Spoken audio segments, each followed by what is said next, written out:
오늘로 풀어가는 주기도문 오늘 강의 우리를 시험에 들게 하지 마옵시고 다만 하겠소 구하옵소서 세 번째 시간을 여러분과 함께 나누겠습니다. 오늘은 시험에 드는 원인이 도대체 무엇인가? 이 말씀에 대해서 우리가 구체적으로 한번 은혜를 나눠보겠습니다. 첫 번째 시험에 드는 원인은 성경에서 말씀하시기를 우상숭배와 탐심이라고 말씀하고 있습니다. 피할 길을 주셔도 시험에 드는 것은 여러 가지 원인이 있습니다. 바울은 고린도 성도들에게 시험의 원인과 우상숭배에 대하여 말을 했습니다. 왜냐하면 우상숭배 자체가 시험이기 때문입니다. 고린도전서 10장 14절에 그런즉 내 사랑하는 자들아 우상숭배하는 일을 피하라. 그러므로 땅에 있는 지체를 죽이라. 곧 음란과 부정과 사욕과 악한 정욕과 탐심이니 탐심은 우상숭배라고 골로새서 3장 5절에 말씀하고 있습니다. 위의 말씀에서 보면 우상숭배는 혈과 육에 속한 자가 가지고 있는 여러 가지 악한 것 중에 탐심이라고 말합니다. 이 탐심은 헬라어 4124번에 있는 프레오 네크시아인데 그 의미는 타인에게서 어떤 이익을 추구하는 것을 말합니다. 그럼 우리가 우상숭배를 한다고 하는 것은 뭐냐? 탐심인데 그 탐심은 프레오 네크시아, 다른 사람들에게서 어떤 이익을 추구하려고 하는 행위를 바로 프레오 네크시아라고 말씀하고 있는 것입니다. 그리고 그 이익을 추구하는 것이 바로 우상숭배다 이런 말입니다. 오늘날 분별해야 할 탐심 중에 하나는 예수 이름으로 저질러라, 믿고 행하면 응답될 것이라고 하는 말이 바로 그런 얘기입니다. 이것이 왜 이렇게 합니까? 무엇인가 타인에게서 그 이름을 사용하고 믿음을 가지고 어떤 이익을 추구하려고 하는 것이기 때문에 바로 그것은 우상 숭배가 될 수 있다는 것입니다. 그런데 돌이나 금으로 새긴 우상을 숭배하지 않으니까 우상 숭배를 하지 않는다고 말하는 사람이 있을 수가 있습니다. 그러나 여러분들 깨어서 주님 앞에 그 말씀에 대한 뜻을 진리를 한번 살펴보시기 바랍니다. 그러나 우상 숭배와 같은 탐심은 교회 안에서 얼마든지 있을 수 있다는 사실을 우리가 깨달아야 합니다. 과거에 이스라엘 백성들이 광야교회에서 그들을 위하여 송아지를 만들자고 했던 것은 우상숭배였습니다. 그런데 오늘날 하나님 앞에 가는데 돈 없으면 못 간다고 하는 것도 물질을 숨기는 우상숭배요 탐심인 것입니다. 내가 충분히 다른 사람처럼 헌금을 내지 못해서 부끄러움을 느끼는 것 자체도 바로 우상숭배인 것입니다. 복음을 전하다 보면 하나님의 나라와는 관계가 없이 여러 가지 탐욕 즉 우상숭배 때문에 멸망의 길로 가는 자들이 있는 것을 자주 봅니다. 아주 무서운 시험은 하나님을 의지하기보다 세상 것을 가지고 하나님의 일을 해보려는 것인데 그것이 바로 우상숭배요 탐심입니다. 또 다른 우상숭배는 자기 배우자에 대해서 만족하지 못하는 것입니다. 내게 최고의 배우자를 주셨다는 것을 믿어야 합니다. 가정에서 만족할 수 있는 사람이 되어야 하는데 서로 만족하지 못하고 불만이 생기는 것은 다 자기 탓입니다. 그래서 서로가 서로에게 만족할 수 있도록 먼저 집에서부터 돌이키는 훈련을 해야만 합니다. 부부지간에 두 사람이 힘을 합치면 세상 일은 아무도 대적할 사람이 없습니다. 왜냐하면 서로가 장단점을 가지고 보완해 주기 때문입니다. 아내는 남편에게 다른 우상을 만들지 말고 남편은 아내에게 다른 우상을 만들지 말아야 할 것입니다. 그리고 고린도전서 7장에서도 있듯이 혼자 사는 사람도 그것이 행복인 줄 알아야 한다고 말합니다. 왜냐하면 모든 면에서 행복이 되지 않으면 신앙생활은 반드시 어느 한쪽이 허물어져 가고 있는 것입니다. 다른 사람과 환경을 비교하지 마십시오. 내가 가지고 있는 것은 아버지께서 가장 좋은 것을 주신 것임을 명심해야 합니다. 우상숭배가 세상의 외적인 것과 명예, 이성을 통해서 오지만 가장 큰 것은 가정에서부터 온다는 것을 알아야 합니다. 수많은 목회자들이 간음 사건에 말려든 이유는 말씀을 잊어버리고 사모에게 만족하지 못하기 때문이고 사모는 사모이기 때문에 참는다고 하지만 이것도 시험에 걸리는 수가 있습니다. 성도들도 마찬가지입니다. 만족하지 못한다고 하는 것은 욕심을 내는 자기 자신에게 원인이 있습니다. 나는 이상적인 남자와 여자가 결혼한 사람들 중에도 수많은 파경을 보아왔습니다. 잘 아는 사람을 통해서 이혼사를 들었는데 겉으로 보면 저런 사람들이 왜 이혼을 할까 의아하지만 이혼하려고 하는 것을 보니까 서로가 만족하지 못하다는 것입니다. 그리고 더 우스운 것은 처음에는 별것 아닌 것 가지고 싸우다 보면 나중에는 침소붕대가 된다는 것입니다. 오히려 살기가 어려운 사람들은 결혼 초기에 이혼을 하는 사람들이 거의가 없습니다. 그런데 막상 살기 어려울 때는 일하기 바쁘다가 살만하면 이혼하게 되는 경우가 허다합니다. 그러므로 우리는 항상 만족할 줄 알아야 하고 복음 안에서 서로 사랑하는 주님의 말씀을 늘 기억해야 할 것입니다. 고린도서 10장 7절에 저희 중에 어떤 이들 같이 너희는 우상 숭배하는 자가 되지 말라. 기록된 바 백성들이 앉아서 먹고 마시며 일어나서 뛰는 다음과 같으니라고 말씀하고 있습니다. 출애굽기 32장 1절과 7절의 말씀을 한번 읽겠습니다. 백성이 모세가 산에서 내려옴이 더딤을 보고 모여 아론에게 이르되 가로되 일어나라. 우리를 인도할 신을 우리를 위하여 만들라. 이 모세 곧 우리를 애굽 땅에서 인도하는 사람은 어찌 되었는지 알지 못함이니라. 아론이 그들에게 이르되 너희 아내와 자녀의 귀에 금고리를 빼어 내게로 가져오라. 모든 백성이 그 귀에서 금고리를 빼어 아론에게 가져오매 아론이 그들의 손에서 그 고리를 받아 부어서 각도로 새겨 송아지 형상을 만드니 그들이 말하되 이스라엘아 이는 너희를 애굽 땅에서 인도하여는 너희 신이로다 하는지라. 아론이 보고 그 앞에 단을 쌓고 이에 공포하여 가로되 내일은 여호와의 절일이니라니. 이튿날에 그들이 일찍 일어나 번제를 드리며 화목제를 드리고 앉아서 먹고 마시며 일어나서 뛰놀더라. 여호와께서 모세에게 이르시되 너는 내려가라. 내가 애굽 땅에서 인도하여는 내 백성이 부패하였도다라고 말씀하고 있습니다. 또한 고린도전서 10장 7절에 보면 백성들이 앉아서 먹고 마시며 일어나서 뛰놀더라는 말씀은 모세가 산에 가서 40일 동안 내려오지 않자 이스라엘 백성들이 그들을 인도한 신을 만들자고 하여 아론과 함께 금송아지를 만들고 그것을 섬기면서 여호와의 절일에 번제와 화목제를 드리고 앉아서 먹고 마시며 일어나서 뛰놀던 말씀을 인용한 것입니다. 오늘날 우리가 신앙생활을 하다가 주님과의 관계가 인식되지 않을 때 하나님의 인도하심은 보이지 않고 허전해지니까 이 허전함을 채우기 위해 세상 것을 추구하게 되는 것입니다. 천국에 이뤄야 할 삶을 망각하고 현재 만족을 위해 물질, 명예, 권세 등을 쌓아놓고 그것 때문에 만족할 수 있다고 말한다면 이미 그것은 몸과 마음이 부패한 것입니다. 그러므로 이러한 것들 때문에 시험에 들지 않도록 주의하는 것이 우상 숭배를 피하는 바로 지름길이 된다는 사실을 아시길 바랍니다. 금송아지를 만들어 놓고 날뛰었던 사람들처럼 세상 것 때문에 하나님의 나라와 의가 되시는 예수 그리스도를 잊어버린다면 큰 시험에 든 것이 아니고 무엇이겠는가 이 말입니다. 두 번째, 계명과 간음입니다. 고린도전서 10장 8절에 보니까 저희 중에 어떤 이들이 간음하다가 하루에 23,000명이 죽었나니 우리는 저희와 같이 간음하지 말자고 합니다. 야고보 4장 1절과 5절에 너희 중에 싸움이 어디로 다툼이 어디로 쫓아났느냐. 너희 지체 중에서 싸우는 정력으로 쫓아난 것이 아니냐. 너희가 욕심을 내어도 얻지 못하고 살인하며 시기하여도 능히 취하지 못하니 너희가 다투고 싸우는도다. 너희가 얻지 못하면 구하지 아니하며 구하여도 받지 못하면 정력으로 쉬려고 잘못 구함이니라. 간음하는 여자들이여 세상과 벗된 것 하나님의 원수임을 알지 못하느냐. 그런즉 누구든지 세상과 벗이 되고자 하는 자는 스스로 하나님과 원수가 되게 하는 것이니라. 저희가 하나님이 우리 속에 거하게 하실 성령이 시기에까지 사모한다신 말씀을 헛된 줄로 생각하느냐고 말씀하고 있습니다. 위의 말씀 4절을 한글 성경은 알라드 사본을 중심으로 번역하였기에 시대반 사본에 있는 간음하는 남자들을 번역하지 않았습니다. 즉 간음하는 여자들에게만 적용한 것이 아니라 간음하는 남자들이라고도 남자에게도 적용을 하고 있습니다. 시대반 사본에 보면 세상에 수모르는 남자라고 할지라도 성경에서는 예수님의 관계에서 모든 믿는 자를 여자라고 부르고 있는 것입니다. 간음한 여자는 모이 칼리스인데 간음한 남자 모이 코브에서 유래가 되었습니다. 마태복음 12장 39절에 악하고 음란한 세대가 표적을 구한다고 쓰였는데 여기에 문장을 간음한 여자인 세대로 바꾸어 해석을 해야 합니다. 세상 사람들은 당연히 성을 구분하여 남자와 여자로 말을 합니다. 고린도서 11장 2절에 우리를 정결한 처녀로, 여기는 우리는 남자와 여자 모두를 얘기합니다. 우리를 정결한 처녀로 남편인 그리스도께 드리려고 중매한다고 사도 바울은 말하고 있으며 에레미야 31장 31절엔 내가 그들의 남편이 되었어도 그들이 내 언약을 파였음이라고 말씀합니다.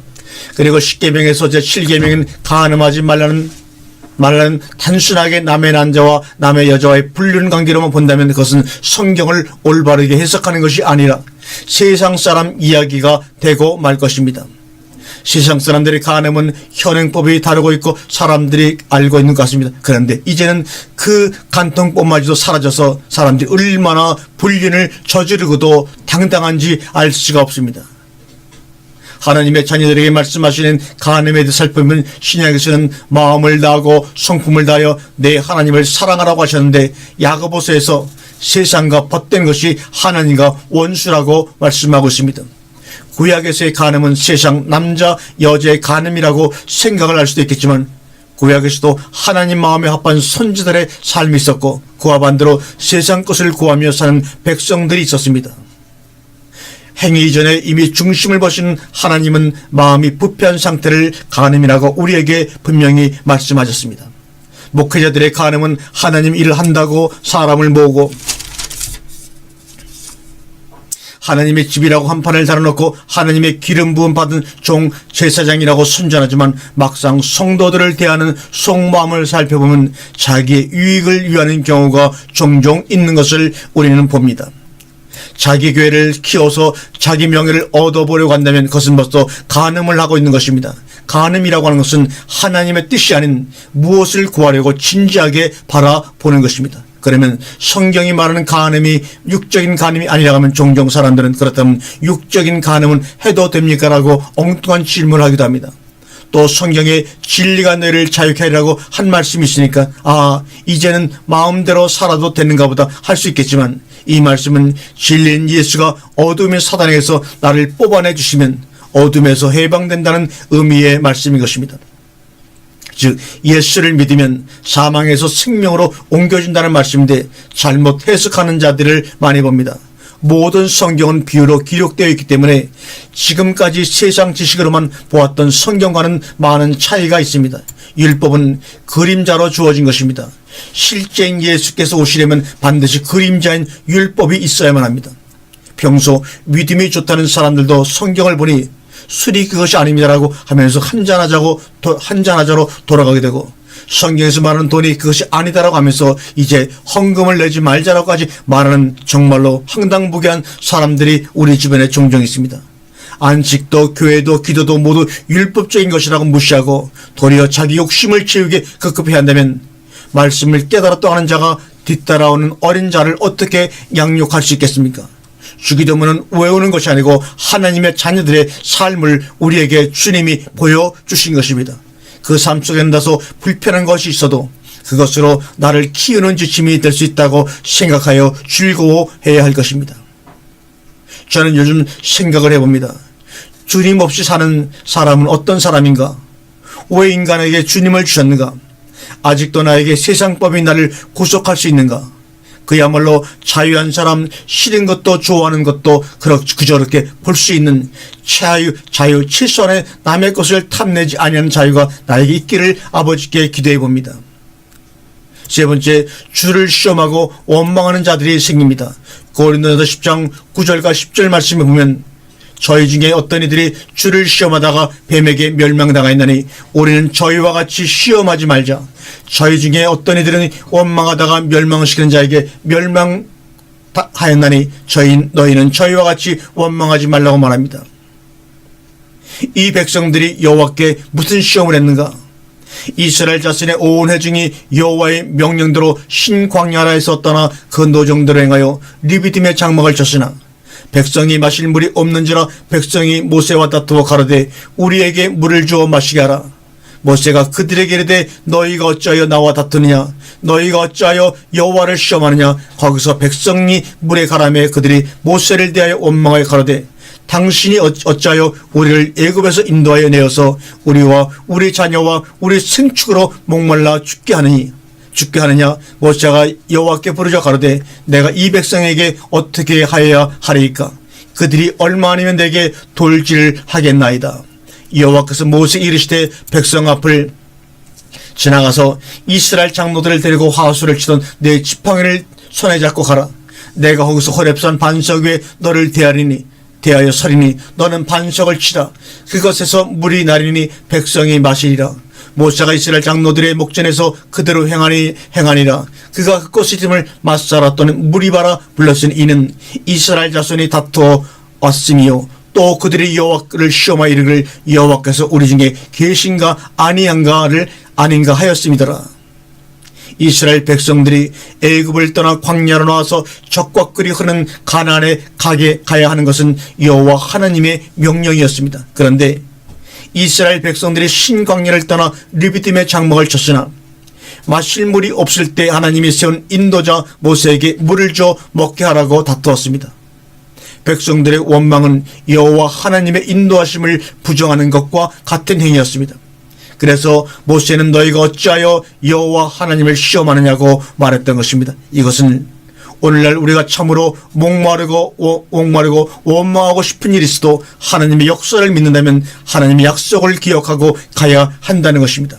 그런데 백성들이 과거 애굽의 부귀와 영화를 회상하면서 현실을 부정하며 주를 시험한 것처럼 본다면 그것은 멸망할 수밖에 없는 자들의 삶이니 우리는 그들의 삶을 본받지 말고 연약하고 악한 상태를 돌이켜야 한다고 바울은 고린도 성도들에게 강조한 것입니다. 우리가 자식을 키울 때 보면 부모님이 돈이 있는데도 주지 않을 때가 있습니다. 왜냐하면 한 달 용돈을 계산해 주어도 그 돈의 가치를 모르기 때문에 돈만 주면 다 쓰고 사흘도 안 돼요. 또 내어놓으라고 하기 때문입니다. 돈의 가치를 자녀가 모를 때 여러분은 어떻게 하겠습니까? 정상적인 부모라면 자식이 돈의 가치를 알고 규모 있게 사용할 수 있기까지 함부로 주지 않을 것입니다. 이때 자식은 부모님이 용돈을 주지 않는다고 해서 나는 부모가 없다고 말하지 말라는 것입니다. 수많은 기독교인들 입으로는 다 안다고 말하고 있습니다. 그런데 결국 자기가 바라는 세상 일이 잘 되지 아니할 때 하나님을 원망하거나 또는 응답이 없다고 하는 것을 흔히 우리는 봅니다. 하나님의 자녀가 된 것 자체가 우리에게는 응답입니다. 지금도 무엇을 구하며 무엇 때문에 존재하는지 목적 없이 살아가는 삶에서 돌이켜야 합니다. 오늘날 우리는 말씀을 통하여 그리스도의 살을 먹고 피를 음료처럼 마시고 있으며 은혜를 감사하지 못할 때 하나님 어디 있냐고 말하는 것과 같은 이치입니다.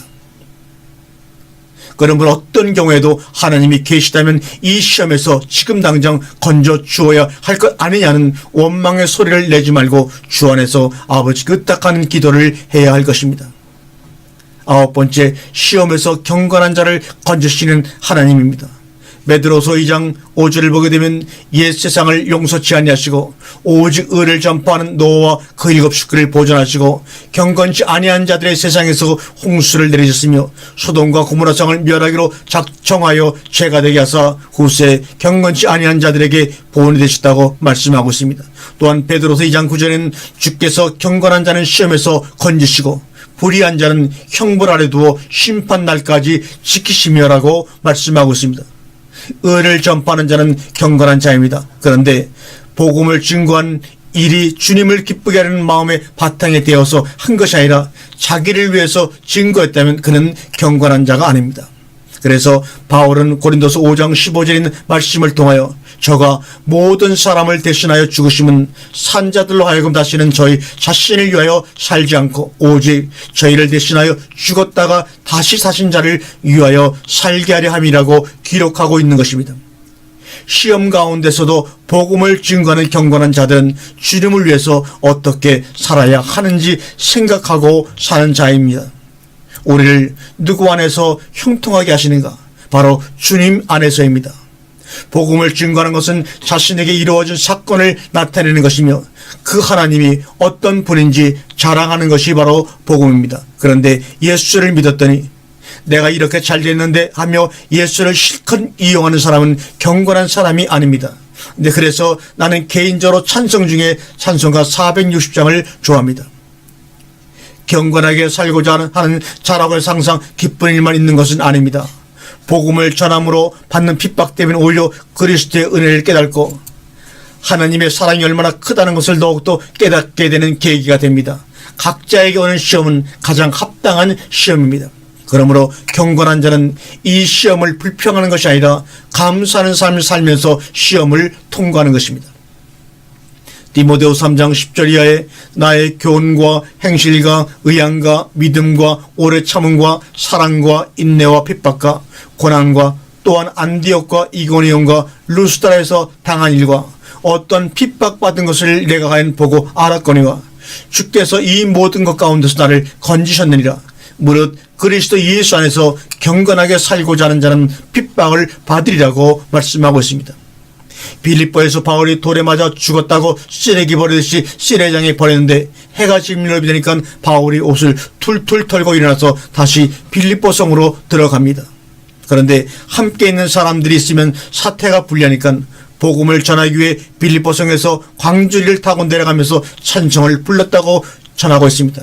히브리서 11장에서 믿음의 선진들을 보면 그리스도 안에서 경건하게 살고자 하는 것 때문에 직장도 빼앗긴 사람도 있고 목숨을 잃은 사람도 있고 채찍에 맞은 사람도 있고 돌에 맞은 사람도 있고 여러 사람들의 부류가 우리에게 보여주고 있습니다. 그러나 그 목숨은 아버지께서 보장하는 것이지 악한 자들이 죽였다고 해서 목숨이 끝나는 것이 아닙니다.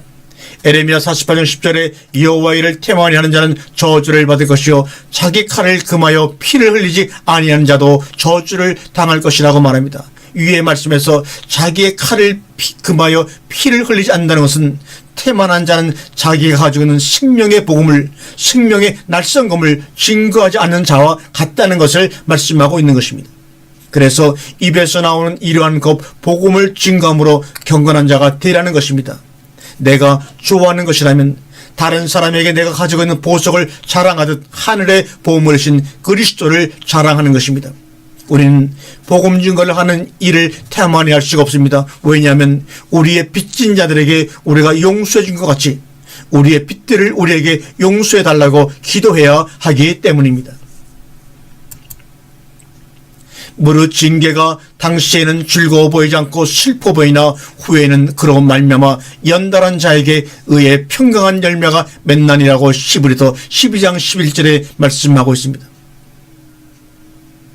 오늘 마지막으로 다만 악에서 구하옵소서, 다만 악에서 구원하옵소서. 이 말씀을 직역하면 또한 우리를 악한 자들로부터 구원하옵소서라는 것입니다. 이것은 앞문장에 페이라스모를 이 포함된 것으로 보아야 합니다. 왜냐하면 이 문장은 앞문장과 연결된 문장이기 때문입니다. 그러므로 이 말씀은 또한 악한 자들로부터 오는 시험에서 구원하옵소서라는 말입니다.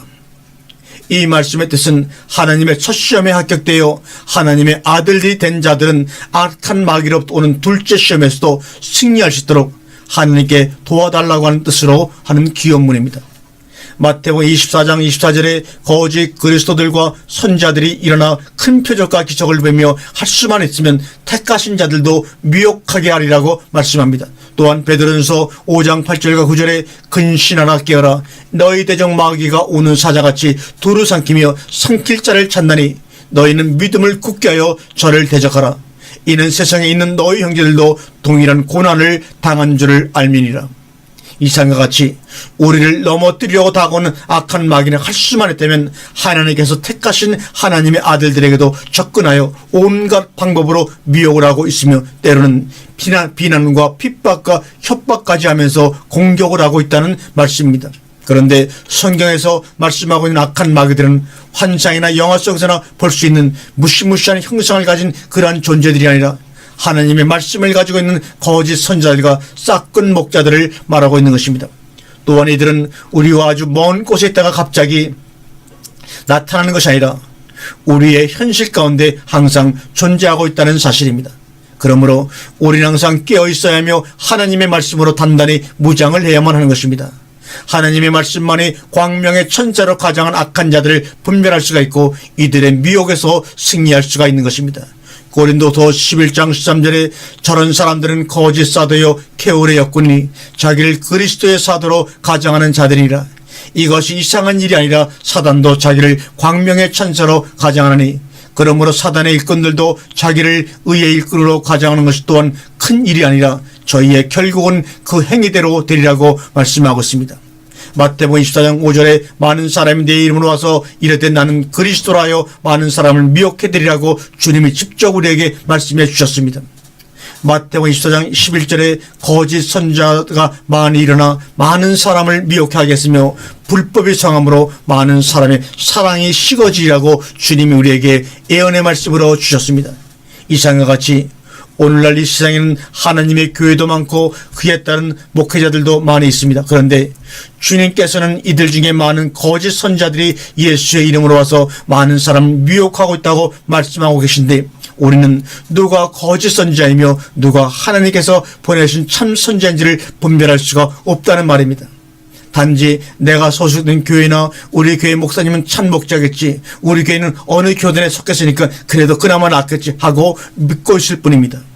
그러므로 이러한 때일수록 하나님의 말씀으로 더욱 무장해야 하며 성령을 충만히 받아야 합니다. 왜냐하면 하나님의 말씀만이 참 목자와 거짓 목자를 분별할 수가 있고 거짓 선자의 미혹을 물리칠 수 있기 때문입니다. 그런데 더욱 심각한 문제는 악한 자들이 하나님의 말씀으로 거듭난 하나님의 아들에게까지 다가와서 미혹하며 시험을 하고 있다는 사실입니다. 이 시험은 하나님의 아들이신 예수님께서도 애 없이 받으셨던 바로 마귀의 시험입니다. 한번 그 본문을 읽겠습니다.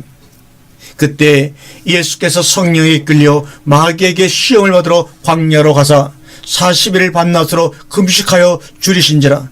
시험하는 자가 예수께 나와서 기록하로되 내가 만일 하나님의 아들이거든 명하여 이 돌들이 떡덩이가 되게 하라.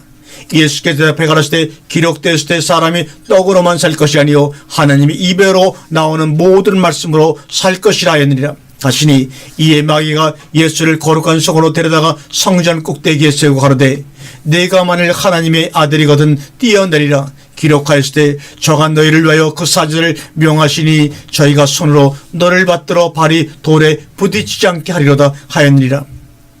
예수께서 이르시되 또 기록쓰되 또 너희 하나님을 시험치 말라 하였느니라 하신데, 마귀가 그를 데리고 지극히 높은 산으로 가서 천하 만국과 그 영광을 보여 가로되 만일 내게 엎드려 경배하면 이 모든 것을 내게 주리라.